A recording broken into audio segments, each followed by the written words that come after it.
ಇವತ್ತು ನಾವು ಬೆಂಗಳೂರು ನಗರ ಜಿಲ್ಲೆ ವ್ಯಾಪ್ತಿಯ ಆನೇಕಲ್ ತಾಲೂಕಿನ ದೊಮ್ಸಂದ್ರ ಸರ್ಕಲ್ನಲ್ಲಿದ್ದೀನಿ. ಇದು ಸರ್ಜಾಪುರ ಮುಖ್ಯ ರಸ್ತೆ ಕೂಡ ಹೌದು. ಇಲ್ಲಿ ಕಳೆದ ಹಲವು ವರ್ಷಗಳಿಂದ ಒಂದು ಕಾಮಗಾರಿ ವಿಳಂಬ ಆಗಿರುವಂಥ ಕಾರಣಕ್ಕಾಗಿ ಸ್ಥಗಿತ ಆಗಿರುವಂಥ ಕಾರಣಕ್ಕಾಗಿ ಇಲ್ಲಿನ ಸ್ಥಳೀಯರಿಗೆ ಸಾಕಷ್ಟು ತೊಂದರೆ ಆಗ್ತಾ ಇರುವಂಥದ್ದು. ಹಾಗಿದ್ರೆ ಏನು ತೊಂದರೆ ಅನ್ನುವಂಥದ್ದನ್ನು ಇವತ್ತಿನ ನಮ್ಮೂರಲ್ಲಿ ನ್ಯೂಸ್18 ವಿಶೇಷ ಕಾರ್ಯಕ್ರಮದಲ್ಲಿ ಇಲ್ಲಿನ ಸ್ಥಳೀಯರನ್ನ ಮಾತಾಡಿಸ್ತಾ ಹೋಗೋಣ. ಸರ್, ನಮಗೆ ಸುಮಾರು 3-4 ವರ್ಷಗಳಿಂದ ಇಲ್ಲೊಂದು ಕಾಮಗಾರಿಯಿಂದಾಗಿ ಭಾಳಷ್ಟು ಸಮಸ್ಯೆ ಆಗ್ತಿದೆ ನಿಮಗೆ ಅನ್ನೋದು ಗೊತ್ತಾಯಿತು.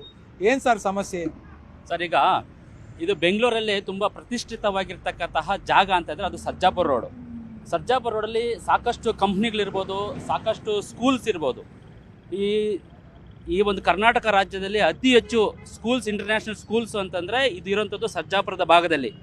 ಅದೇ ರೀತಿಯಾಗಿ ಹೆಚ್ಚು ಹಾಸ್ಪಿಟಲ್ಗಳಿರ್ಬೋದು, ಮತ್ತು ಇಲ್ಲಿಂದ ಹೆಚ್ಚು ತಮಿಳುನಾಡು ಇರ್ಬೋದು, ಆಂಧ್ರ ಇರ್ಬೋದು, ಕರ್ನಾಟಕದ ಮೂಲೆ ಮೂಲೆಗಳಿಂದ ಬಂದು ಈ ಜನ ನೆಲೆಸಿದ್ದಾರೆ.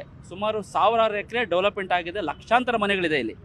ಆದರೆ ಹೆಚ್ಚಿಗೆ ತೆರಿಗೆ ಕಟ್ಟೋದು, ಆಸ್ತಿ ವ್ಯವಹಾರಗಳಿರ್ಬೋದು, ಕಂದಾಯ ಇರ್ಬೋದು, ಹೆಚ್ಚು ತೆರಿಗೆಯನ್ನು ವಸೂಲಿ ಮಾಡೋಂಥದ್ದು ಜಾಗ ಅಂತಂದರೆ ಅದು ಆನೇಕಲ್ ತಾಲೂಕಿನಿರ್ತಕ್ಕಂಥ ಸರ್ಜಾಪುರ ರಸ್ತೆ ಅಂತಲೇ ಹೇಳ್ಬೋದು. ಈ ಒಂದು ಜಾಗ ಇವತ್ತು ಯಾವುದೇ ಮೂಲಭೂತ ಸೌಕರ್ಯಗಳನ್ನ ಸುಮಾರು ಒಂದು 20 ವರ್ಷಗಳಿಂದ ಕಾಣ್ತಾ ಇಲ್ಲ. ಯಾಕಂದರೆ ಸಾಕಷ್ಟು ಟ್ರಾಫಿಕ್ ಜಾಮ್. ಮೊದಲು ನಾವು ಹೇಳ್ತಾ ಇದ್ವಿ ಬೆಂಗಳೂರಲ್ಲಿ ಎಲ್ಲಪ್ಪ ಜಾಮ್ ಅಂತ ಕೇಳಿದ್ರೆ ನಮಗೆ ಮೊದಲೇದಾಗಿ ಹೇಳ್ತಾ ಇದ್ವಿ ಸಿಲ್ಕ್ ಬೋರ್ಡ್ ಅಂತ ಹೇಳ್ತಾ ಇದ್ವಿ. ಈಗ ಸಿಲ್ಕ್ ಬೋರ್ಡ್ ಸಂಪೂರ್ಣವಾಗಿ ಒಂದು ಮಟ್ಟಕ್ಕೆ ಅದು ಕಂಟ್ರೋಲ್ ಆಗಿದೆ. ನೆಕ್ಸ್ಟ್ ಅಂತಂದರೆ ಸರ್ಜಾಪುರ ರೋಡು. ನೀವು ಸರ್ಜಾಪುರದಿಂದ ತಗೊಂಡು ನಾವು ಬೆಳ್ಳಂಡೂರು ಗೇಟ್ಗೆ ಹೋಗೋಷ್ಟೊತ್ತಿಗೆ 40 ಸಿಗ್ನಲ್ಸ್ ಇದೆ ಸರ್.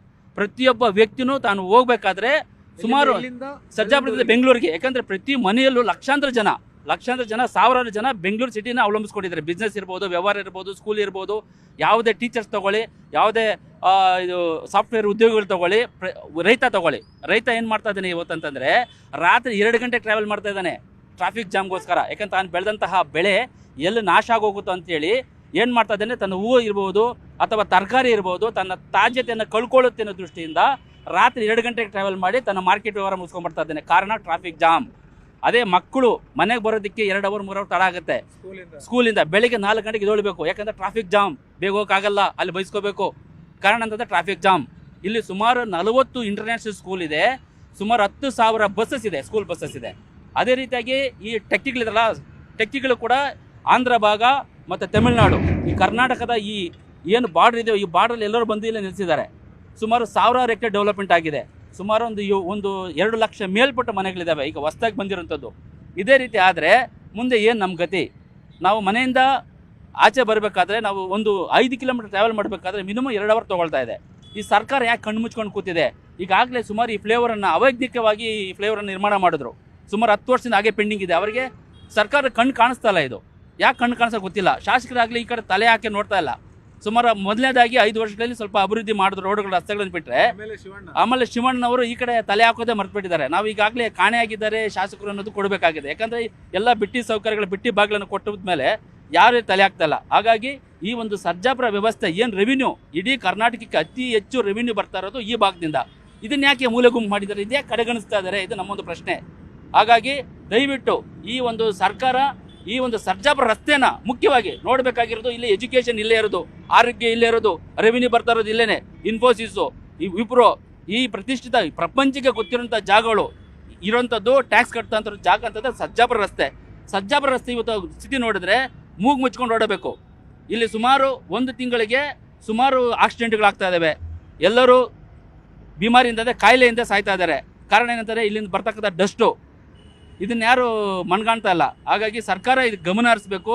ನೀವು ಹೆಚ್ಚಾಗಿ ಈ ಒಂದು ಸರ್ಜಾಪುರದ ಮುಖ್ಯ ರಸ್ತೆಗಳಿಗೆ, ಯಾಕಂತಂದರೆ ಇದು 297 ಹೈವೇ ಆಗಿರೋದ್ರಿಂದ ಏರ್ಪೋರ್ಟ್ಗೆ ತುಂಬ ಹತ್ರ. ಏರ್ಪೋರ್ಟ್ಗೆ ಹೋಗಬೇಕಾದ್ರೆ ಮಿನಿಮಮ್ 3 ಅವರ್ ತೊಗೊಳ್ತಾ ಇದೆ ಇಲ್ಲಿಂದ ಹೋಗಬೇಕಾಗಿದ್ರೆ. ಯಾಕಂದ್ರೆ ತುಂಬ ಡಿಸ್ಟೆನ್ಸ್ ಇರೋದು ಬರೀ 30 ಕಿಲೋಮೀಟ್ರ್ ಮಾತ್ರ. ಬೆಂಗಳೂರು ನಮ್ಮ ದೊಮ್ಸಂದ್ರ ಸರ್ಜಾಪುರ ಟು ನಾವು ಟ್ರಾವೆಲ್ ಮಾಡಬೇಕಾಗಿದ್ರೆ ಸುಮಾರು 30 ಕಿಲೋಮೀಟ್ರ್ ಡಿಸ್ಟೆನ್ಸ್ ಇದೆ ನಮಗೆ ಶಾರ್ಟ್ಕಟಲ್ಲಿ ಹೋಗಬೇಕಾದ್ರೆ. ಆ ಕಟ್ ರೂಟ್ಸ್ ಏನಿದಾವೋ ಅವನ್ನ ಅಭಿವೃದ್ಧಿ ಮಾಡಿ ಮತ್ತು ಫ್ಲೇವರ್ ಮಾಡಿ. ಅದೇ ರೀತಿಯಾಗಿ ನಮ್ಮ ಡಿಮ್ಯಾಂಡ್ ಏನಂತಂದರೆ, ಈಗ ನಮ್ಮ ರಾಘವೇಂದ್ರ ಮಠ ಸ್ವಾಮಿ ದೇವಸ್ಥಾನದಿಂದ ಹಿಡಿದು ನಮ್ಮ ಸಿಲ್ಕ್ ಬೋರ್ಡ್ ತನಕ ಯಾವ ರೀತಿ ಡಬಲ್ ಡೆಕ್ಕರ್ ಮಾಡಿದಾರೋ ಅದೇ ವ್ಯವಸ್ಥೆಯನ್ನು ತೊಗೊಂಬಂದರೆ ಇದಕ್ಕೊಂದು ಪರಿಹಾರನ ಕಂಡುಕೊಳ್ಬೋದು. ಇದು ನಾನು ಸರ್ಕಾರದಲ್ಲಿ ಮನವಿ ಮಾಡ್ಕೊಳ್ತಾ ಇದ್ದೀನಿ. ದಯವಿಟ್ಟು ಎಲ್ಲ ಏನು ಚುನಾಯಿತ ಶಾಸಕರಿದ್ದಾರೋ, ಸಂಸದರಿದ್ದಾರೋ ಇದನ್ನು ಮನಗಂಡು ಈ ಒಂದು ಮುಖ್ಯಮಂತ್ರಿಗಳಿಗೆ ನಾನು ಬೇಡ್ಕೊಳ್ತಾ ಇದ್ದೀನಿ. ಈ ಒಂದು ಸರ್ಜಾಪುರ ರಸ್ತೆಯನ್ನು ಮೊದಲನೇದಾಗಿ ಸರಿ ಸರಿ ಮಾಡ್ಕೊಡ್ಬೇಕು. ಇಲ್ಲ ಜನರಿಗೆ ಆಗ್ತಿರ್ತಕ್ಕ ತೊಂದರೆಗಳನ್ನ ನಿವಾರಿಸ್ಕೊಡ್ಬೇಕಂತೇಳಿ ತಮ್ಮಲ್ಲಿ ಮನವಿಯಿಂದ ಕಳಕಳಿ ಕೈಕೊಳ್ತಾ ಇದೀನಿ. ಸರ್ ಅದೇ ಕಳೆದ 5-10 ವರ್ಷಗಳಿಂದ ಈ ಫ್ಲೈಓವರ್ ನಿರ್ಮಾಣ ಆಗಿಲ್ಲ ಅನ್ನುವಂಥದ್ದು ಸಮಸ್ಯೆ ಅಂತ.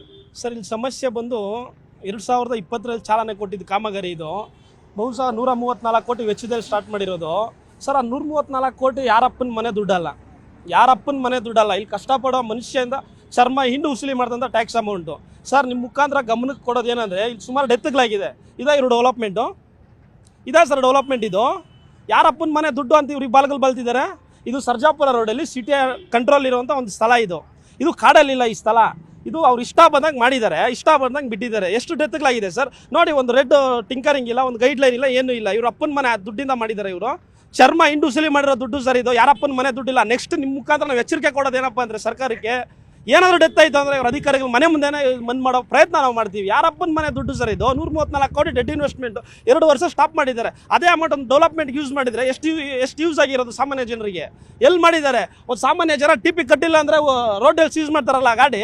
ಯಾರಪ್ಪನ ಮನೆ ದುಡ್ಡು 134 ಕೋಟಿ ಯಾರಪ್ಪನ ಮನೆ ದುಡ್ಡು ಅಂತ ನಿಮ್ಮ ಮುಖಾಂತರ ಎಚ್ಚರಿಕೆ ರಿಕ್ವೆಸ್ಟ್ ಏನೇ ಆಗಿರಲಿ ಆದಷ್ಟು ಬೇಗ ಕಾಮಗಾರಿ ಕಂಪ್ಲೀಟ್ ಮಾಡಿ ಕೊಡೋ ಯೋಗ್ಯತೆ ಇಲ್ಲ ಅಂದರೆ ಒಂದು ಅನೌನ್ಸ್ಮೆಂಟ್ ಆಗಲಿ. ನಮ್ಮ ಕೈಲಿ ಆಗಿಲ್ಲ ಸರ್ ಅಂತ ನಾವು ಬೇರೆ ಏನಾದರೂ ಹುಡುಕೊಂತೀವಿ.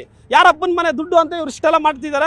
ಒಂದು ಟ್ರಾಫಿಕ್ ಇಶ್ಯೂ ಇಲ್ಲ, ಈ ಡಸ್ಟ್ ಇದೆ, ಒಂದು ಸಾಮಾನ್ಯ ಜನ ಓಡಾಡಬೇಕು. ಇನ್ ಕೇಸ್ ಈ ಸರೌಂಡಿಂಗಲ್ಲಿರೋರು ಎಮರ್ಜೆನ್ಸಿ ಹಾಸ್ಪಿಟಲ್ಗೆ ಹೋಗ್ಬೇಕಂದ್ರೆ ಸಾವೇ ಅವ್ರಿಗೆ ಪರಿಹಾರ, ಬೇರೆ ಏನೂ ಇಲ್ಲ.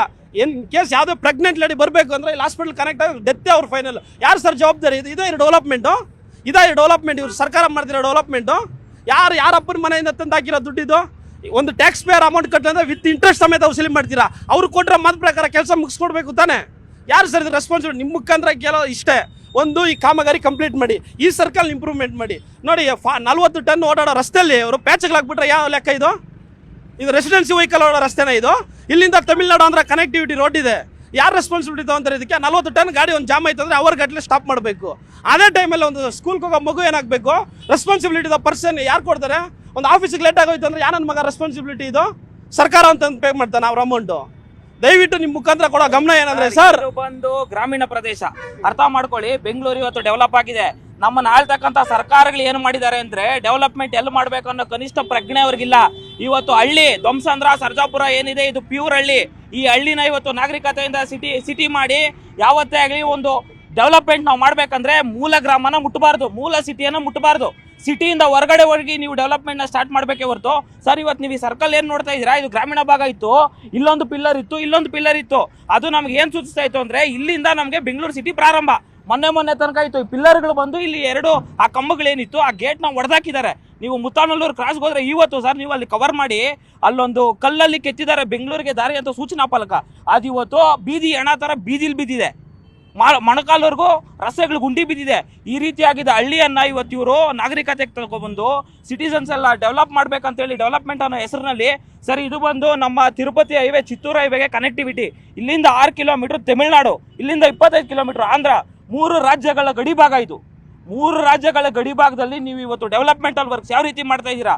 ಎಲ್ಲ ತಗೊಂಬಂದು ಅಪಾರ್ಟ್ಮೆಂಟ್ಗೆ, ಎಲ್ಲ ತಗೊಂಬಂದು ಲ್ಯಾಂಡ್ಗಳಿಗೆ, ರೈತರಿಗೆ ಏನೇನಿದೆ ಎಲ್ಲ ನೀವು ಕಿತ್ತು ಇವತ್ತು ದೊಡ್ಡ ಬಿಲ್ಡರ್ಗಳಿಗೆ, ಮಾಫಿಯಾದವ್ರಿಗೆ ನೀವು ಇವತ್ತು ಜಾಗವನ್ನು ಕೊಟ್ಟು ಹಳ್ಳಿ ಸೊಗಡನ್ನ ನಾಶ ಮಾಡಿ ಫ್ಲೈಓವರ್ ಇನ್ನು 25% ಅಷ್ಟೇ ಕೆಲಸ ಆಗಿದೆ ಅಂತ ಕಾಣಿಸುತ್ತೆ.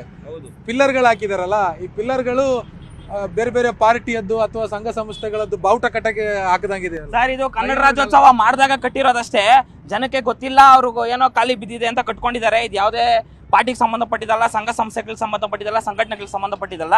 ಜನ ಅವತ್ತು ಇದೊಂದು ಕನ್ನಡ ರಾಜ್ಯೋತ್ಸವ ಆಚರಣೆ ಮಾಡಿದ್ರು ಅನ್ನೋ ಒಂದು ಕಾರಣಕ್ಕೆ ಮಾಡ್ಕೊಂಡ್ರು ಅಷ್ಟೇ. ಪಿಲ್ಲರ್ಗಳು ಹಾಕಿರೋದೇ ಬಾವುಟಗಳನ್ನ ದೂರದೃಷ್ಟಿ ಇಲ್ಲದೆ ಇರುವಂತ ಸರ್ಕಾರ, ದೂರದೃಷ್ಟಿ ಇಲ್ಲದೆ ಮಾಡುವಂತ ಕಾಮಗಾರಿಗಳಿಗೆ ಜನ ಬೇಸತ್ತು, ಜನಗಳು ನೋವನ್ನು ಅನುಭವಿಸಬೇಕಾಗ್ತದೆ. ಇದನ್ನ ಯಾವಾಗ ಮಾಡಬೇಕಾಗಿತ್ತು, ಹೇಗೆ ಮಾಡಬೇಕು ಅನ್ನುವಂಥ ಒಂದು ದೂರದೃಷ್ಟಿ ಇದ್ದಿದ್ರೆ ಇದನ್ನ ಮಾಡ್ತಾ ಇರಲಿಲ್ಲ. ಯಾಕಂದ್ರೆ ಇಲ್ಲಿ ಈಗಾಗಲೇ ಮೆಟ್ರೋ ಪ್ರಪೋಸಲ್ ಇದೆ. ಮೆಟ್ರೋ ಪ್ರಪೋಸಲ್ ಆದ್ರೆ ಇದೇ ರಸ್ತೆಯಲ್ಲೇ, ಇದೇ ಜಂಕ್ಷನ್ ಅಲ್ಲೇ ಮೆಟ್ರೋ ಅದು ಹೋಗ್ಬೇಕು. ಈಗ ಇದನ್ನ ಮಾಡ್ಲಿಕ್ಕೆ ಒಂದಷ್ಟು ದುಡ್ಡು ಸ್ಯಾಂಕ್ಷನ್ ಆಗಿದೆ, ಇದನ್ನ ಹೊಡಿಲಿಕ್ಕೆ ಒಂದಷ್ಟು ದುಡ್ಡು. ಅದರಲ್ಲಿ ಎಷ್ಟು ಕಮಿಷನ್ ಹೊಡಿತಾರೆ, ಯಾರ್ಯಾರಿಗೆ ಎಷ್ಟೆಷ್ಟು, ಯಾರ್ಯಾರ ಜೋಬಿಗೆ ಎಷ್ಟೆಷ್ಟು ಹೋಗ್ತದೆ, ಅದರಲ್ಲಿ ಯಾವ್ಯಾವ ಮಂತ್ರಿಗೆ ಏನೇನು ಹೋಗ್ತದೆ, ಅದೆಲ್ಲ ಲೆಕ್ಕಾಚಾರ ಇರ್ತದೆ. ಮಾಡ್ಲಿಕ್ಕೆ ಒಂದು ದುಡ್ಡು, ಹೊಡಿಲಿಕ್ಕೆ ಒಂದು ದುಡ್ಡು. ಇದು ಬರೀ ಲೂಟಿ ಈಗ ಹೊಡಿಲೇಬೇಕು. ಮೆಟ್ರೋ ಬಂದ್ಮೇಲೆ ಇದು ಹೊಡಿಲೇಬೇಕು. ಇದು ಸ್ಟೇಷನ್ ಆಗ್ತದೆ, ಮತ್ತೆ ಇಲ್ಲಿ ಮೆಟ್ರೋ ಹಾದು ಹೋಗ್ತದೆ. ರಸ್ತೆಗೆ ಬೇರೆ ರಸ್ತೆ ಇಲ್ಲ. ಇದು DPR ಅಲ್ಲಿ ಇದು ಇರೋದು. ಇದೊಂದು 130 ಕೋಟಿ ರೂಪಾಯಿ ಹಾಕಿ, 34 ಕೋಟಿ ರೂಪಾಯಿ ಹಾಕಿ ಪಿಲ್ಲರ್ ಕಟ್ತಾರೆ. ಪಿಲ್ಲರ್ ಕಟ್ಟಿ ಮತ್ತೆ ಅದನ್ನ ಹೊಡೆದಾಕ್ತಾರೆ ಅಂತಂದ್ರೆ ಸರ್ ನಿಮಗೆ ಏನಾದ್ರೂ ಇದು 134 ಕೋಟಿ ಇಲ್ಲಿ ವ್ಯಯ ಆಗಿದೆ ಅಂತ ಅನ್ಸ್ತದ? 134 ಕೋಟಿ ಪೇಪರ್ ಅಲ್ಲಿ ಇದೆ. 134 ಕೋಟಿಗೆ ಎಷ್ಟು ಅಭಿವೃದ್ಧಿ ಮಾಡ್ಬೋದು? ಒಬ್ಬ ಸಣ್ಣ ಸಾಮಾನ್ಯ ಮನುಷ್ಯನಿಗೆ ಜ್ಞಾನ ಇದೆ 134 ಕೋಟಿ ಅಂದ್ರೆ ಎಷ್ಟು ದೊಡ್ಡ ದುಡ್ಡು, ಅದಕ್ಕೆ ಏನೇನೆಲ್ಲ ಕೆಲಸ ಮಾಡ್ಬೋದು ಅಂತ. ಆ 134 ಕೋಟಿ ಇದ್ರೆ ಒಂದು ದೊಡ್ಡ ಟೌನ್ಶಿಪ್ ಅನ್ನ ಸರ್ಕಾರ ಒಂದು ದೊಡ್ಡ ಟೌನ್ಶಿಪ್ ಅನ್ನ ಮಾಡಿ ಬೀದಿಯಲ್ಲಿರುವಂತ ಎಷ್ಟೋ ನಿರ್ಗತಿಕರಿಗೆ ಅಲ್ಲಿ ಮನೆ ಸೂರನ್ನ ಕಟ್ಕೊಡ್ಬೋದಾಗಿತ್ತು. ಆ 134 ಕೋಟಿ ಯಾರು ದುಡ್ಡು ಸರ್? ಯಾವ ಟ್ಯಾಕ್ಸ್ನ ದುಡ್ಡು? ಏನು ಸುಮ್ಮನೆ ಬರ್ತದ ದುಡ್ಡು? ಇವರಿಗೆ ದೂರದೃಷ್ಟಿನೇ ಇಲ್ಲ.